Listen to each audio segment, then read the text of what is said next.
एक वृद्ध भिक्षु और एक युवा भिक्षु दोनों नदी किनारे से चले जा रहे थे। तभी उन्होंने देखा कि एक युवती नदी में डूब रही है और बचाओ बचाओ के लिए आवाज दे रही है। युवा भिक्षु तुरंत नदी में कूदा और युवती को नदी से बाहर निकाल लाया। इस तरह से उसने उस युवती को बचा लिया। इतने में वृद्ध भिक्षु गर्म हो गए।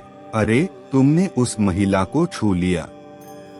अब मैं तुम्हें बुद्ध से कहूंगा और तुम्हें दंड प्रायश्चित दिलवाऊंगा। दोनों बुद्ध के सामने पहुंचे।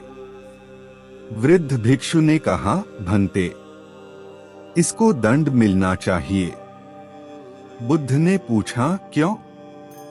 वृद्ध भिक्षु ने कहा, इस बात का कि इसने युवती को उठाकर नदी से बाहर रखा, इसने उसे छू लिया, इसका ब्रह्मचर्य नहीं रहा, इसलिए इसे प्रायश्चित मिलना चाहिए। बुद्ध ने कहा, प्रायश्चित पहले तुम ले लो। मैं किस बात का प्रायश्चित लूं? विस्मय से उसने पूछा।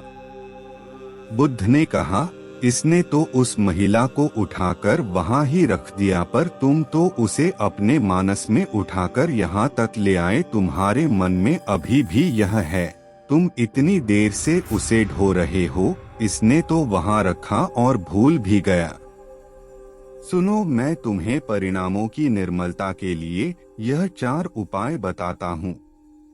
1. हमेशा मन को स्वस्थ रखना।